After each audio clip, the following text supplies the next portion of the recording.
firman Tuhan sama-sama kita katakan, amin. Silakan duduk. Shalom semuanya. Shalom semuanya. Shalom ya, puji Tuhan. Hari ini saya dikasih tema Living My Best Life. Itu mingguan atau bulanan? Bulanan ya. Sama-sama bilang living my best life. Cerita dikit, gue nikah sejak tahun lalu, 2022. Tapi kita pacaran, gue sama istri gue pacaran itu sejak 2014. Jadi hampir 8 tahun kita pacaran. Ada yang udah pacaran di sini? Ada. Hampir 8 tahun kita pacaran dan nggak tahu sama gak dengan teman-teman ya. Kalau dulu tuh mungkin karena di rumah gue nggak ada ruang tamu, jadi kita kalau pacaran tuh kita keluar terus tuh. Ya, keluar terus kita, dan di Jakarta mau kemana kan, ya mau lagi, bioskop lagi, dan kita sering banget nonton film. Seminggu kita ketemu mungkin bisa setiap hari, ya enggak sampai tiap hari juga, tapi pokoknya sering banget dah, ya sering banget kita ketemu, dan setiap ketemu ya biasa kita paling ke bioskop gitu ya. Kita ke bioskop tuh, kadang-kala bioskop pun sampai kekurangan film buat kita berdua gitu, karena semua film udah kita tonton. Ini gak ada film baru nih, kita bingung mau kemana lagi gitu. Sedangkan gue gak suka jalan-jalan tanpa tujuan, mungkin sama kayak laki-laki di sini gitu ya. Jalan-jalan ini mau ngapain, lihat-lihat aja. Beli gak? Enggak usah lihat-lihat.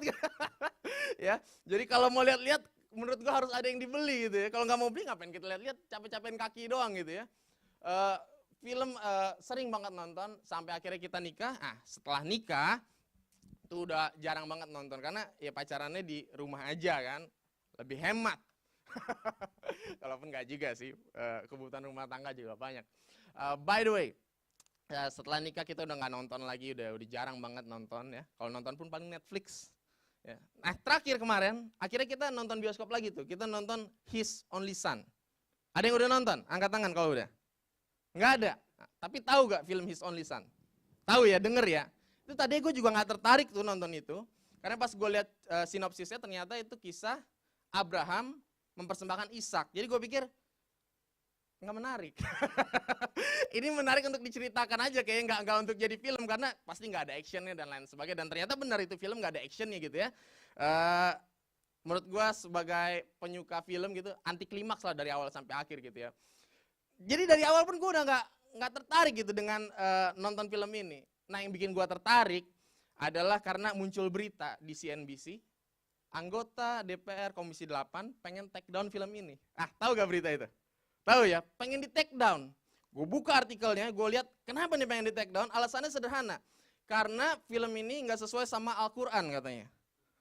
Kan, ada yang salah di sini kan. Kalau sesuai sama Al-Quran, dia bukan film Kristen ya kan. Ini film azab dia. Tapi dibilang ini harus di take down karena nggak sesuai sama Al-Quran. Gue bilang oke, statementnya nggak salah.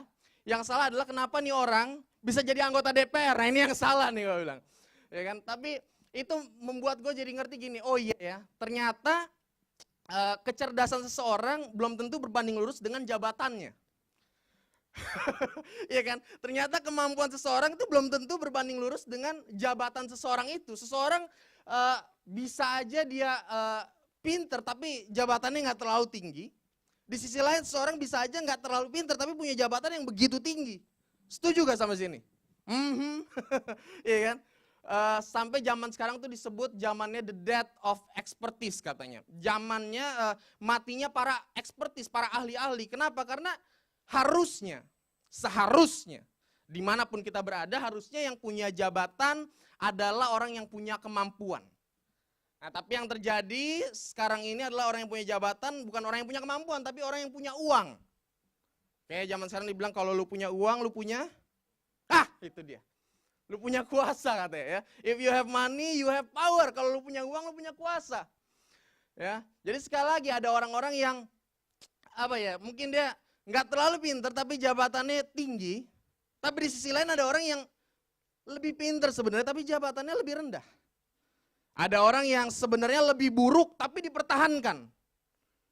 Di sisi lain ada orang yang sebenarnya lebih baik tapi justru ditinggalkan. Dalam hal relationship pun mungkin sama ya. Yang lebih buruk seringkali yang dipertahankan, yang lebih baik justru yang ditinggalkan. Karena cewek Gen Z nggak suka sama cowok good boy, sukanya sama bad boy. Kenapa suka sama bad boy? Karena terakhir kali kok gue sama good boy ternyata soft boy kok. Jadi agak-agak trauma gitu ya. Nah dari sini gue ambil kesimpulan bahwa begini teman-teman, ternyata memang dunia ini nggak selalu adil. Ada kalanya kita tabur yang baik, kita tua yang baik. Tapi ada kalanya kita tabur yang baik, kita tua yang buruk. Teman-teman nggak harus nunggu masuk dunia kerja untuk tahu hal ini, karena terakhir kali gue khotbah, ada anak umur 12 tahun, dia bilang amin bahwa dunia nggak adil. Iya kan, mungkin dari kecil kita udah ngalamin bahwa dunia ini nggak selalu adil. Kadang-kala kita tabur baik, kita tuai baik. Tapi ada kalanya kita tabur baik, kita tuai buruk. Ada kalanya kita kerja mungkin ya. Berapa banyak yang udah kerja di sini angkat tangan? Teman-teman yang udah kerja mungkin ngalamin ya. Ada kalanya kita udah kerja bagus, kita kerja benar, kita kerja keras. Kita dapat reward, kita dapat insentif, kita dapat bonus. Kita bilang, puji Tuhan ya, kita udah punya bos yang baik gitu, yang fair gitu. Tapi ada orang lain, atau mungkin lu juga gitu ya. Lu udah kerja baik, udah kerja keras, udah kerja bagus. Tapi boro-boro terima kasih gitu, terima gaji aja masih telat terus nih gitu. Ya kan? Yang ditambahin bukannya gaji, yang ditambahin kerjaan lagi gitu. Karena ini kerja bagus nih anak, tambahin kerjaan lagi gitu.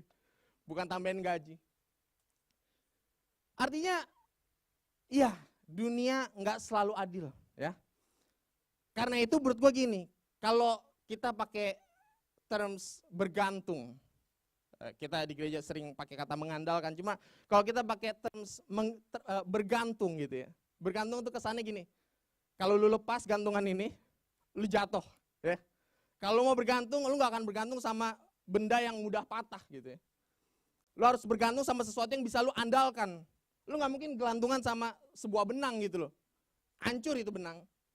Ya, atau lu nggak mungkin bergantung sama sesuatu yang ini kuat gak ya? Nah, nggak mungkin. Tapi kalau lu mau bergantung, lu harus bergantung sama sesuatu yang lu tahu pasti ini kuat. Ini adil dan itu Tuhan. Kalau mau bergantung, lu harus bergantung sama Tuhan, bukan sama dunia ini. Artinya bukan sama orang lain, bukan sama orang tua, bukan sama orang-orang di sekitar lu yang bisa berubah. Tapi hanya Tuhan yang gak pernah berubah dari dulu sekarang sampai selamanya. Nah karena itu hari ini gue mau bicara tentang satu hal, yaitu fungsi dan posisi. Sama-sama bilang fungsi dan posisi. Sama-sama bilang fungsi dan posisi. Coba kita lihat firman Tuhan, 1 Samuel 18, ayatnya yang ke-6. 1 Samuel 18 ayat yang ke-6 sampai Wahyu gimana? Jangan ya, jangan, oke. Sampai ayat 11 aja, gue minta tolong kita baca bergantian. Gue mulai ayat 6, teman-teman lanjut ayat 7.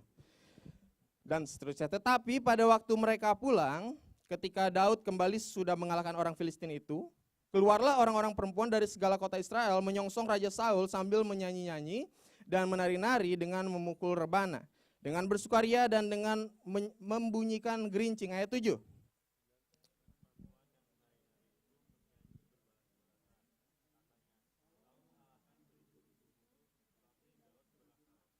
Lalu bangkitlah amarah Saul dengan sangat, dan perkataan itu menyebalkan hatinya sebab pikirnya, kepada Daud diperhitungkan mereka berlaksa-laksa, tetapi kepadaku diperhitungkan beribu-ribu.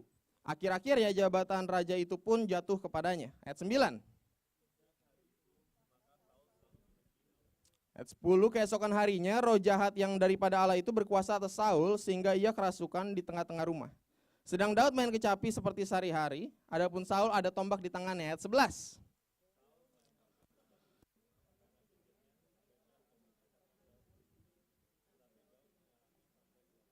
Nah, kalau Hollywood mau bikin film, harusnya film ini dia bikin. Ini seru banget, ya. Makin dibaca nih cerita makin seru nih. Ya, bahkan di sini kita bisa lihat dengan jelas bahwa Saul berusaha bunuh Daud di momen ini aja, nggak cuma sekali, 2 kali. Daud menghindar 2 kali katanya. So, bicara tentang fungsi dan posisi, menurut gua dari konteks ini, Saul adalah orang yang fokus sama posisi, bukan orang yang fokus sama fungsi. Ya, dia begitu takut kehilangan posisinya sampai dia rela ngebunuh Daud. Hal pertama yang teman-teman harus tahu adalah ketika kalian punya kuasa, kalian nggak boleh mencintai kekuasaan itu. Karena ketika kalian mencintai kekuasaan yang kalian punya, kalian akan lakukan segala cara untuk mempertahankan kekuasaan ini. Tapi kalau kalian ngerti bahwa kalian gak harusnya mencintai kekuasaan, karena kalau kalian mencintai kekuasaan itu berarti kalian udah memberhalakan kekuasaan, maka kalian ngerti, kalaupun kuasa ini ditarik dari saya, it's okay. Tuhan yang memberi, Tuhan yang mengambil, terpujilah nama Tuhan, that's it gitu.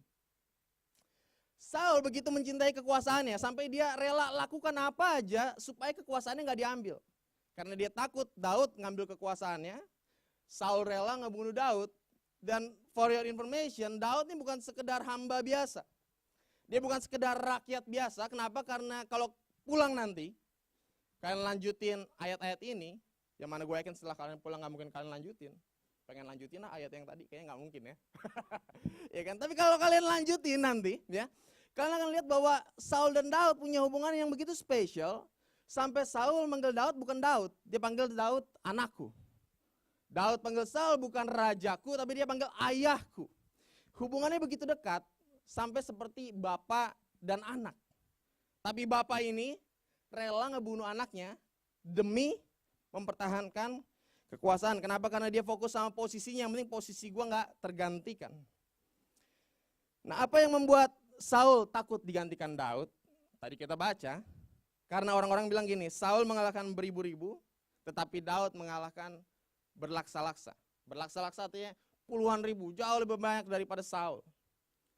Di sini gue mau stop bentar, gue pengen kasih tahu teman-teman gini, mengalahkan beribu-ribu juga udah hebat, katakan amin.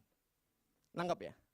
Selama itu Saul juga disertai oleh Tuhan, sampai Saul bisa ngalahin beribu-ribu, itu juga udah dahsyat. Jadi boleh gak ya, ada kalanya kita harus apresiasi diri kita, meskipun kita belum lebih baik daripada orang lain nih. Orang lain mungkin mengalahkan udah berlaksa-laksa, kita baru beribu-ribu. Boleh gak ya kita sedikit apresiasi diri kita gitu, untuk bilang beribu-ribu juga udah hebat loh gitu. Nah, tapi yang terjadi di sini adalah Saul kemakan omongan orang lain, ya. Saul iri dengan pencapaian Daud, sehingga Saul takut kehilangan kekuasaannya, diambil sama Daud. Dan gue coba ngebayangin kalau seandainya Saul lebih fokus sama fungsinya daripada sama posisinya, maka baik sebagai raja, apalagi sebagai bapak, harusnya waktu Daud ngebunuh Goliat, kalian tahu kan waktu Daud ngebunuh Goliat, dia ngebunuh pakai apa itu? Umban, ya, pakai umban. Waktu Goliat mati, dipenggal kepalanya Goliat, ditenteng kepalanya, dibawa ke istana, dibawa ke Saul. Agak horor, tapi sekali lagi kalau mau bikin film itu keren banget. Itu seru banget, ya kan? Ditenteng itu kepalanya Goliat, dikasih ke Saul. Kalau Saul fokus sama fungsi dibanding posisi, maka gue ngebayangin seorang bapak mestinya dia bilang, aku bangga sama kamu, that's it, cukup. Nangkep gak maksud gue? Itu aja gitu loh. Wah, Daud, ayah bangga sama kamu, cukup. Tapi dia gak fokus sama itu, dia fokus sama posisinya gitu. Waduh, jangan-jangan jabatan gue ntar jatuh nih kepada Daud. Nanti mulai bikin kacau semuanya. Karena Saul kemakan omongan orang-orang, dia merasa dibanding-bandingkan. Dia merasa dibanding-bandingkan, dan salah satu hal yang kita nggak bisa hindari dalam hidup adalah merasa dibanding-bandingkan. Setuju ya? Itu sesuatu yang lu nggak akan bisa hindarin gitu. Lu nggak bisa ngumpet untuk nggak dibanding-bandingin. Lu bakal dibanding-bandingin. Lu mau ngumpet di kamar nih, tetap dibanding-bandingin. Kerjaan lu di kamar terus, lihat tuh abang lu. Ngerti gak maksud gue? Lu nggak bisa ngumpet dari ini. Hidup pasti lu bakal dibanding-bandingin. As an individual, lu bakal dibanding-bandingin. Bahkan sebagai generasi, kalian dibanding-bandingin, betul gak? Generasi kalian disebut sebagai generasi apa? Strawberry katanya. Pernah dengar itu? Kalau kalian nggak tahu itu berarti selama ini orang-orang ngomong di belakang kalian, jangan-jangan. Ya kan? Generasi ini disebut generasi strawberry, strawberry generation. Kenapa? Karena generasi ini katanya kelihatannya bagus dari luar, kelihatannya kreatif, kelihatannya cantik, tapi nggak boleh ditekan dikit. Karena strawberry itu lembek, kalau ditekan hancur. Apa cirinya generasi strawberry? Ya, yang pertama lembek, mudah kepahitan, dikit-dikit butuh healing katanya. Ya, yang kedua ngawang, kebanyakan berhayal, tapi aksi sedikit. Jadi itu lebih banyak, kita harusnya begini, kita harusnya begini, kita harus begini. Ya lakuin lah, jangan saya gitu. Kebanyakan ngawang. Yang ketiga malas, nggak mau berusaha. Yang keempat manja, gampang menyerah. Dalam konteks pekerjaan, Gen Z gampang resign. Sering resign dari kerjaan. Balik lagi, nggak bisa ditekan. Tapi lu mau kerja di mana yang nggak ditekan? Kerjaan bapak lu aja pasti ditekan kok. Gue kerjaan bapak gue, ditekan gue. Jadi di mana lu nggak ditekan, lu bakal ditekan gitu. Tapi generasi Gen Z katanya gampang menyerah, gampang resign. Ya, yang kelima boros untuk mempercantik yang di luar. Yang keenam keras kepala. Nah, ini kalau ada orang tua mungkin mereka bilang, keras kepala Gen Z ini ya. Susah diajar, merasa paling pintar, si paling up to date, si paling relevan. Papa tuh udah nggak relevan di zaman ini, Pak. Nah, ya kan, yang paling ngerti zaman ini tuh kita gitu. Nah, si paling relevan ini, ya. Yang ketujuh, Gen Z katanya susah fokus, mudah terdistract. Nah, kita nggak perlu bicara lebih jauh tentang itu, tapi gue pikir kita bisa mengamininya, ya kan. Kita mau belajar, bentar deh scroll 5 menit. Yang ada belajarnya yang 5 menit, scrollingnya sisanya itu. Kita gereja ya kan, mungkin enggak, tapi di gereja lain di Zimbabwe sana ya, biasanya sih begitu ya. Ibadah pun kita terdistract sama banyak hal gitu, sama handphone lah, sama apa dan lain sebagainya. So, sebagai individual kita dibanding-bandingin, sebagai generasi kita dibanding-bandingin, dan gue mau bilang sebuah kabar buruk, kita nggak bisa ubah stereotip ini. Terlalu sulit. Tapi at least kabar baiknya kita bisa ngubah diri kita. Kalaupun Gen Z dinilai seperti itu, at least ada satu yang enggak, yaitu gua. Amin? Amin ya. Nah, Daud di sisi lain, orang yang gak fokus sama posisi, dia orang yang fokusnya sama fungsi. Oh, ini beda banget. Ini beda banget. Ya, Daud gak fokus sama posisi, Daud fokus sama fungsi. Konteksnya seperti apa? Konteksnya seperti ini. Waktu Daud menghadapi Goliat, apa posisi dia? Raja? Enggak. Tapi dia ngebela Israel seolah-olah dia rajanya loh. Berani-beraninya loh. Menghina bangsa pilihan Allah. Seolah-olah dia rajanya kan. Dia bukan prajurit, tapi dia berperang. Dia nggak fokus sama, gua kan tapi bukan ini, gua kan bukan ini. Enggak. Dia fokus sama fungsinya aja. Apa yang bisa gua lakuin.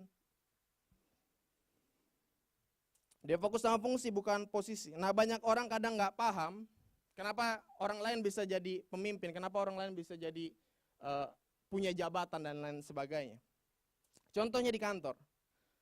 Kadang-kala orang mikir gini. Kadang-kala karyawan biasa mikir, terang aja si manajer gua atau direktur gua, dia begitu memikirkan perusahaan. Ya terang aja dia begitu karena dia direkturnya. Tapi coba pikirin, jangan-jangan karena memang dia memikirkan perusahaan ini, makanya dia diangkat jadi manajer, makanya dia diangkat jadi direktur. Ngerti kebalikannya? Karena kalau mungkin di gereja kita mikir gini, ya terang aja dia paling bayar harga. Kan dia ketuanya, masa ketuanya paling gak bayar harga? Tapi mungkin yang terjadi sebaliknya. Jangan-jangan karena dia bayar harga paling banyak, makanya dia dipilih untuk jadi pemimpin atas kita. Nangkep gak Mas? Nangkep ya? Kadang-kadang kita mikir kebalikannya hanya untuk cari excuse buat diri kita. Bahwa ya gue gak perlu ngelakuin karena gue bukan dia. Karena gue bukan direkturnya, gue gak perlu lakuin itu dong. Karena gue bukan manajer, ya gue gak perlu lakuin itu dong. Tapi gimana kalau yang ternyata yang terjadi itu sebaliknya? Justru karena dia begitu bagus dalam pekerjaannya, makanya dia diangkat jadi manajer, makanya dia diangkat jadi direktur. Dan gue pikir kalau kalian ngebayangin diri kalian saat ini semuanya punya perusahaan, kalian gak akan milih orang secara asal-asalan, dia aja deh. Karena dia diangkat jadi manajer, pasti dia bekerja dengan bagus. Nggak mungkin. Kalian akan cari dulu yang mana yang kerjanya bagus untuk kalian jadiin manajer, betul ya? Kalian akan milih dulu yang mana kerjanya paling oke untuk kalian jadiin direktur di perusahaan kalian. Bukan sebaliknya, bukan kalian nempatin orang dulu dan berharap semoga dia kerja dengan baik. Enggak. Kalian lihat dulu, baik gak kerjaannya, baru diangkat. So jangan salah. Jangan salah di sini. Nah begitu juga dengan Daud. Dia nggak fokus dengan posisinya, dia fokus berfungsi dulu aja. Apa yang bisa saya lakukan di sini sekarang? Sekali lagi, Daud benar-benar nggak mengejar posisi raja. Meskipun kita tahu ceritanya, dari berapa tahun sebelumnya dia udah diurapi jadi raja. Tapi meskipun begitu, dia nggak ngincer itu posisi. Biasa aja deh, dia lakuin yang bisa dia lakuin aja. 2 kali dia ngelepasin orang, yang pertama Saul, kita tahu ceritanya. Ya. 2 kali Daud punya kesempatan buat membunuh Saul, dia lewatin kesempatan itu karena dia bilang aku gak akan menjamah orang yang Tuhan urapi. Saul mau bunuh Daud berkali-kali, Daud punya 2 kesempatan emas untuk ngebunuh Saul, tapi Daud gak ambil. Karena Daud nggak ngincer posisi. Biarin aja. Biarin aja deh kalau orang lain harus ambil kredit atas pekerjaan gue, it's okay. Itu Daud tuh. Itu Daud tuh. Gue ngalahin Goliat, men. Tapi dia tetap jadi raja, it's okay. Dia mau ngebunuh gue bisa ngebunuh dia, tapi gue nggak lakuin, it's okay. Itu yang pertama. Yang terjadi kemudian apa? Mungkin life happen, you can say, ini pembelaan Tuhan. Yang terjadi adalah Saul mati sendiri. Kenapa Saul mati? Satu hari Saul pergi berperang, semua tentaranya kalah, tinggal dia. Dia lari. Lalu waktu dia lari, dia ketemu sama anak muda dari Amalek katanya. Dan dia minta sama anak muda ini, tolong bunuh saya. Karena buat dia, lebih baik gue mati di tangan orang ini daripada di tangan musuh. Nggak tahu apa yang terjadi saat itu, tapi itu yang ada di pikiran dia. Lebih baik gue mati karena orang ini daripada ditangkap musuh. Jadi hari itu, Saul mati dibunuh oleh orang yang dia minta untuk bunuh saya. Itu agak ironis kalau kalian pikir. Dia bukan mati di medan perang, dia mati di medan perang, tapi ngerti ya, dia mati karena lu bisa bilang bunuh diri juga sebenarnya. Waktu Saul mati, siapa yang gantiin Saul? Beberapa dari kita taunya shortcutnya langsung Daud yang gantiin. Enggak. Kemarin gue tanya di gereja lain, siapa yang gantiin Saul? Ada yang jawab Nathan. Make sense gue bilang. Kalau gue nggak baca ceritanya juga gue akan jawab Nathan, karena Nathan yang paling dekat sama Daud dan Saul. Tapi Nathan juga mati ternyata di peperangan itu. Jadi siapa yang menggantikan Saul? Namanya Isiboset. Ya. Jadi waktu peperangan itu terjadi, Israel kan 12 suku. Satu suku ikut Daud, suku Yehuda namanya. 11 sisanya dipimpin oleh Isiboset, anaknya Saul. Isiboset mungkin dia juga takut kedudukannya diambil sama Daud. Jadi yang Isiboset lakuin, dia terus ngejar Daud. Dia pengen bunuh Daud juga sama kayak Saul. Aduh ini kepanjangan, tapi oke, dia pokoknya pengen bunuh Daud juga. Cerita udah tipis-tipis aja. Oke. Jadi waktu Saul pengen bunuh Daud, kalau lu tahu anak-anak buahnya Daud gitu ya. Orang-orang Yehuda ini, udah kita bunuh aja si Saul gitu ya. Dia pengen bunuh lu berkali-kali nih. Dan Daud selalu bilang jangan. Waktu Isiboset mimpin, anak-anak buahnya Daud udah nggak mau nanya lagi sama Daud. Karena mereka tahu jawaban Daud pasti jangan. Jadi anak-anak buahnya Daud dengan inisiatif sendiri, lu nggak bisa membenarkan ini, tapi ini yang terjadi. Mereka pergi nyamperin Isiboset, dipenggal Isiboset, dibawa kepalanya kepada Daud. Mati si Isiboset. Bukan karena Daud juga. Nah, bukan maksud gue. Saul mati bukan karena Daud. Isiboset mati bukan karena Daud. Sekali lagi gue nggak membenarkan pembunuhan ini. Walaupun sekali lagi kalau ini dijadiin film ini keren banget. Ya, tapi itu yang terjadi. Waktu Isiboset mati, 11 suku nggak punya pemimpin. Apa yang terjadi? 11 suku ini datang sama Daud, minta Daud jadi pemimpin buat mereka. Sampai hari ini setiap kali gue ngomong itu gue agak merinding. Karena itu keren banget. Karena ketika lu berfungsi begitu baik, bahkan ketika lu menghindari posisi itu ngejar lu banget gitu loh. Lu menghindari, udah biarin dia aja yang jadi raja, is okay, gue gak jadi raja, is okay. Tapi posisi itu mengejar lu begitu rupa. Kenapa? Karena lu berfungsi terlalu baik gitu loh.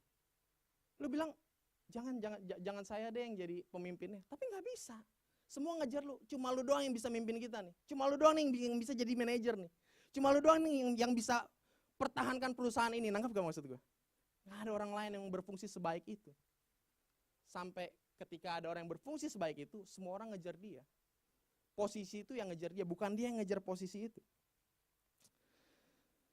Sehingga gue catat di sini, ketika kita berfungsi benar, bukan hanya Tuhan yang lihat, tapi Tuhan akan membuat orang lain melihat juga bahwa kita udah berfungsi dengan benar. Sekalipun orang lain nggak lihat, keep doing right. Karena satu saat Tuhan akan buka tuh mata orang-orang untuk ngasih lihat bahwa you did right gitu loh. Selama ini tuh lu udah ngelakuin yang benar. Nah, sebagai penutup, ada 3 hal yang harus kita ingat kalau kita mau berfungsi dengan baik. Gue boleh minta pemusik maju? Atau keyboard saja boleh. 3 hal yang harus kita ingat untuk berfungsi dengan baik. Yang pertama, fokuslah pada pengaruh, bukan penampilan. Sama-sama bilang pengaruh, bukan penampilan. Kita nggak perlu berdebat tentang pentingnya penampilan. Ini cuma soal pengingat aja. Karena gue nggak perlu ingetin lu orang bahwa penampilan itu penting. Gen Z nggak perlu diingetin penampilan itu penting. Kita ngerti banget penampilan. Gen Z nggak mungkin datang ke kondangan pakai batik dan sepatu futsal, nggak mungkin. Itu cukup generasi gue aja yang kayak gitu. Dan itu keterlaluan. Walaupun beberapa Gen Z masih gue lihat kalau ke kondangan pakai Air Jordan. Gue agak nggak tahan lihatnya, cuma is okay lah. Tapi Gen Z gak perlu diingetin tentang penampilan. Makanya gue bilang fokus sama pengaruh bukan penampilan. Karena kita ngerti kok penampilan. Walaupun lu bilang enggak kok, gue orangnya gak pusing sama penampilan. Gue kaosan juga gak masalah. Oh iya, cuma tetap lu buka lemari lu lihat mau pakai yang mana dong. Gak ada dong di sini yang ke gereja. Yang mana aja Tuhan, nggak mungkin kan. Pasti kita tetap milih. Kita gak perlu diingetin tentang pentingnya penampilan. Tapi yang perlu gue ingetin adalah pentingnya pengaruh.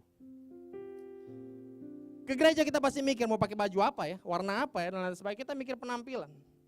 Tapi berapa banyak di antara kita yang datang ke tempat ini kita mikir pengaruh, mau bawa pengaruh apa ya? Aduh, untuk dengar Ko Richard ngomong gitu aja kayak berat banget.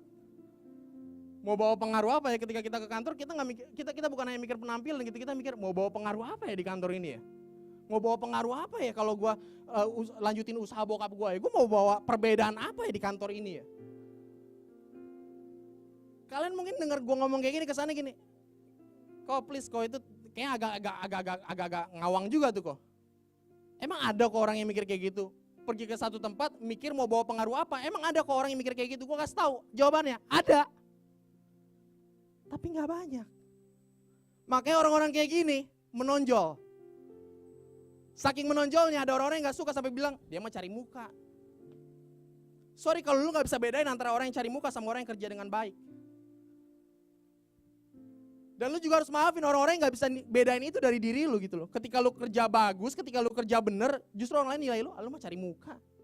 Sorry kalau mereka gak bisa bedain itu. Tapi at least lu tahu motivasi dalam hati lu gitu loh. Gue emang datang ke sini untuk bawa pengaruh. Gue emang datang ke sini untuk bawa perbedaan. Gue emang datang ke sini untuk bawa perubahan. Gue gak datang di sini untuk bikin kantor ini, tempat ini tetap sama seperti sebelum gua ada. Kalau gua ada di sini harusnya ada perbedaan di sini. Kalau gua ada di sini harusnya ada perubahan di sini. Ada yang mikir kayak gitu? Ada, tapi nggak banyak. Makanya kalau ada orang yang mikir kayak gini, mereka begitu menonjol. Yang bikin lu menonjol bukan karena lu pakai warna yang paling beda dari orang lain. Yang bikin lu menonjol karena yang lu lakuin berbeda dari yang lain. Fokus sama pengaruh, bukan sama penampilan. Fokus sama dampak, bukan sama tampak.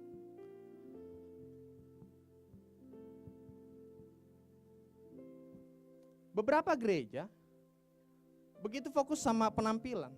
Mereka fokus, kita paling dekat apa? Natal. Mereka fokus dress code. Pohon Natalnya, acaranya, dekorasinya. Gue gak perlu bilang itu gak penting. Sekali lagi, kita gak perlu berdebat soal penampilan itu penting atau enggak. Gue gak perlu berdebat soal itu, gue setuju penampilan penting, oke? Kita jangan salah paham di sini. Silakan lakuin itu semua. Tapi masalahnya seringkali kita begitu fokus sama penampilan sampai kita lupain pengaruh.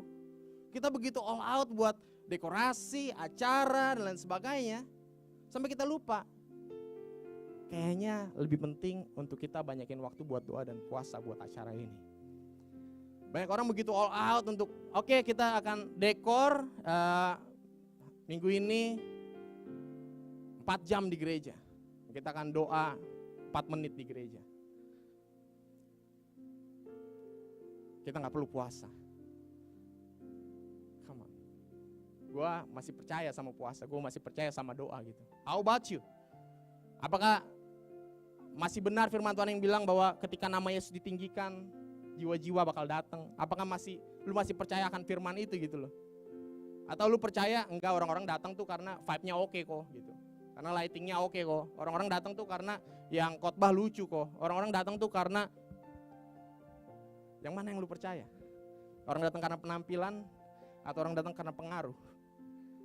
Atau lu bisa tanya sama diri lu ada di sini karena penampilan tempat ini begitu baik? Atau karena something touch you di sini? Fokus sama pengaruh bukan penampilan. Yang kedua, Yang pertama kita harus fokus sama pengaruh bukan penampilan. Yang kedua kita harus fokus pada usaha bukan pada hasil. Kalau gue ngomong hal kayak gini sekali lagi bukan berarti hasil gak penting. Sama kayak tadi bukan berarti penampilan gak penting. Tapi gue gak perlu ingetin itu soalnya. Ini yang perlu gue ingetin. Fokus sama usaha bukan sama hasil. Boleh gak jangan fokus sama angka. Boleh gak jangan fokus sama gaji dulu gitu loh. Tapi fokus sama usahanya dulu aja. Banyak Gen Z yang gak mau kerja. Ini bukan resign nih. Ini lebih parah lagi. Gak mau kerja karena gaji fresh graduate terlalu kecil. Gua kok S1 kok 4 tahun gue kuliah, 3 tahun gue SMA, 3 tahun gue SMP, 6 tahun gue SD, dan gue harus keluar dari sekolah ini, gue harus kerja dengan fresh graduate 5 juta, sorry kok, gue mendingan gak kerja deh. Itu terjadi. Mereka memilih untuk gak kerja dibanding kerja gaji 5 juta. Lu bisa bilang ya tergantung bapaknya siapa juga sih kok, oke. Tapi my point is, banyak orang yang they don't have any choice gitu sebenarnya. Pilihannya cuma lu kerja 5 juta atau lu gak kerja. Kalau masih opsi lain oke. Tapi ini yang terjadi. Opsinya cuma 2 ini. 5 juta atau gak kerja. Banyak Gen Z milih gak kerja. Pengen gue kerja capek-capek 5 juta. Mendingan gue di rumah. Gue masih makan. Gue masih tidur sama orang tua gue. Semuanya masih terpenuhi. Buat apa gue kerja? Boleh gak jangan fokus sama gajinya dulu, jangan fokus sama angkanya dulu gitu loh. Kadang-kadang kita terlalu fokus sama angka sampai kita akhirnya nge-down sendiri buat usaha. Ngapain gue kerja? Capek-capek itu kan usaha kan? Itu usahanya kan? Ngapain? Jadi usaha kita terdegradasi karena kita begitu fokus sama nilainya, sama angkanya, sama gajinya. Kadang-kadang untuk sampai di tempat kerja yang kita mimpikan, kita harus mulai dari tempat kerja yang kita nggak mau. Kadang-kadang untuk capai satu angka yang kita impikan, kita harus mulai dari angka yang kita nggak mau. Terakhir, fokus sama Tuhan bukan sama masalah. 1 Samuel 17 ayat 45. Tetapi Daud berkata kepada orang Filistin itu, engkau mendatangi aku dengan pedang dan tombak dan lembing, tetapi aku mendatangi engkau dengan nama Tuhan semesta alam, Allah segala barisan Israel yang kau tantang itu. Terakhir gue cuma mau bilang gini, bukan berarti lu tutup mata dengan masalah yang ada dalam hidup lu atau dalam keluarga lu atau dalam gereja lu atau dalam kantor lu. Daud address his problem very well. Dia bisa lihat, engkau mendatangi aku dengan pedang dan tombak dan lembing. Artinya dia bisa address masalahnya. Tapi dia gak fokus sama masalah, dia fokus sama Tuhan. Tapi aku mendatangi engkau. Tapi aku gak sendiri. Tapi ada Tuhan. Tapi Tuhan jaga aku. Tapi Tuhan berkatin aku. Tapi aku gak sendiri gitu. Dia bisa address masalah dengan baik. Oh ini juga gak perlu gue ingetin, tapi kalian tahu cara address masalah kalian dengan baik. Kalian tahu kok apa yang salah di sini, kalian tahu apa yang salah di sana gitu. Kalian bisa ngelihat gitu, oh ini ada ini yang perlu diperbaiki, ada ini yang perlu ditingkatin, ada ini yang gak perlu, ada ini yang perlu dikurangin dan lain sebagainya. Ketika kita bisa address masalah kita dengan baik, it's very well, itu bagus banget gitu. Tapi sometimes kita karena terlalu baik kita address sebuah masalah sampai kita bisa bilang gini, dan gue gak bisa solve this problem. Karena gue ngerti banget masalah ini, gue gak bisa, ini bukan bagian gue. Yang lu perlu ingetin adalah, aku datang dengan nama Tuhan semesta alam. Aku gak fokus sama masalahnya, aku bisa address masalah dengan baik. Tapi aku datang gak sendiri, aku sama Tuhan. Kita bangkit berdiri, kita doa.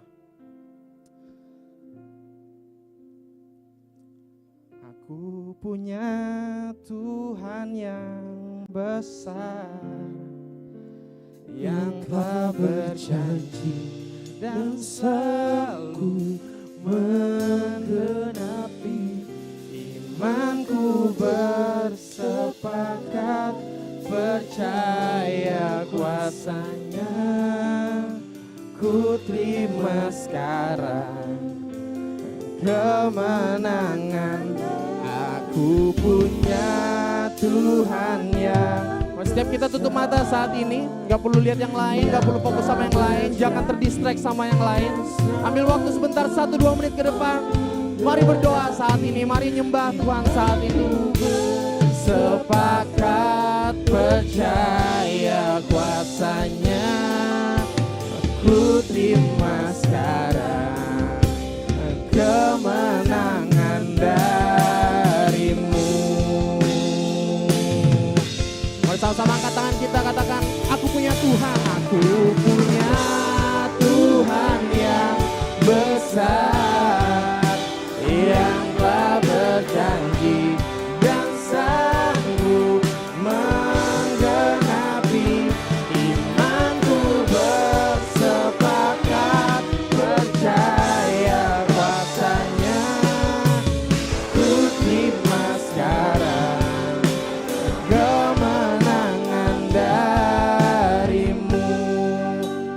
gak punya banyak waktu teman-teman.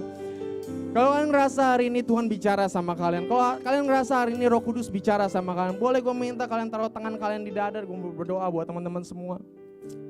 Mungkin kau ngerasa hari-hari ini kau fokus ngejar posisi, kau gak fokus sama fungsi. Kerjaanmu, usahamu begitu terdegradasi karena kamu terlalu fokus sama posisi. Kalau itu kamu boleh taruh tangan kamu di dada. Mungkin kamu ngerasa selama ini bahwa aku udah lakuin banyak hal, aku udah berusaha yang aku bisa, tapi aku ngerasa dunia ini gak adil. Aku gak tua apa yang aku tabur sampai hari ini. Mari dengar baik-baik, firman-Nya gak punya tenggat waktu. Janji Tuhan gak punya tenggat waktu, dia gak harus penuhi saat ini juga, tapi dia bisa penuhi saat ini juga. Dia gak harus genapi minggu ini juga, tapi Tuhan bisa genapi minggu ini juga. Tuhan gak harus genapi tahun ini juga, tapi Tuhan bisa genapi janjinya di tahun ini juga. So keep your faith, tetap jaga imanmu, tetap jaga apimu. Percaya bahwa Tuhan pasti membiarkan kita menuai apa yang kita tabur pada akhirnya. Pasti orang yang menabur dengan air mata akan menuai dengan sorak-sorai, itu pasti karena itu janjinya dan Tuhan gak pernah berubah dan Tuhan selalu tepati janjinya dan dia Tuhan yang besar, gak ada yang bisa menghalangi dia untuk memberkati anak-anaknya dan kita adalah anak-anaknya, kamu adalah anak-anaknya. Kalau itu doamu, taruh tanganmu di dada. Kalau selama ini kamu fokus sama penampilan, kamu selalu pikirin tentang apa yang di luar, apa pendapat orang tentang kamu, bagaimana orang lain melihat kamu. Hari ini engkau dengar bahwa engkau harus lebih fokus sama pengaruh, apa yang kamu bawa, apa yang kamu lakuin, apa yang bisa kamu berikan buat tempat ini, buat rumahmu, buat kantormu. Nah hari ini kau bilang, Tuhan aku pengen jadi orang yang bawa pengaruh. Aku tahu orang itu sedikit tapi aku mau pastikan itu aku. Kalau itu doamu, taruh tanganmu di dada. Kalau hari-hari ini engkau hanya fokus sama hasil, engkau bahkan gak mau ngerjain sesuatu kalau hasilnya itu gak sepadan. Tapi Tuhan ajarin kita untuk jangan lihat hasilnya dulu yuk nak. Fokus sama apa yang kamu bisa lakuin aja. Karena Tuhan memberkati lebih dari apa yang kita lakukan. Buktinya dia mati di kayu salib. Bahkan sebelum kamu lakuin apapun, itu artinya Tuhan memberikan lebih dari apa yang kamu lakuin. So kalau hari-hari ini kamu baru dipercaya hal kecil, syukuri itu, lakuin yang terbaik. Dan Tuhan pasti akan memberikan perkara yang lebih besar buat kamu. Kalau hari-hari ini ada begitu banyak masalah yang sulit, yang bikin kamu ngerasa, God I need your help.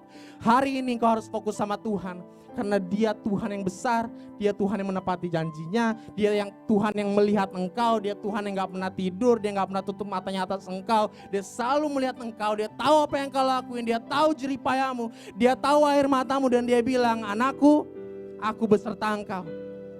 Kalau itu doamu, taruh tanganmu di dada dan setiap kita yang taruh tangan kita di dada, boleh kita angkat tangan dua-dua di hadapan Tuhan. Tuhan, aku berdoa buat setiap kami yang angkat tangan kami di hadapan Tuhan. Kamu katakan, God, I need your help. We need your help. My family need you. My church need you. I need you, Lord. I need you, Lord.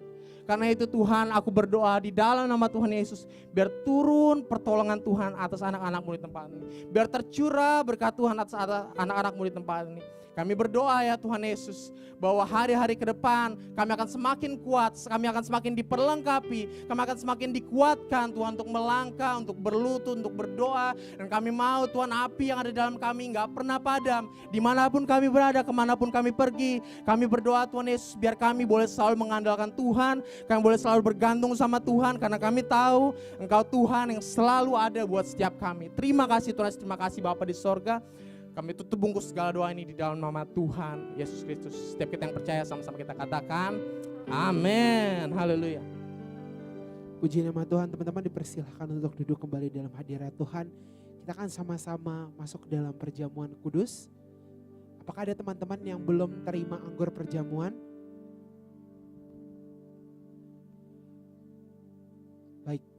Baik.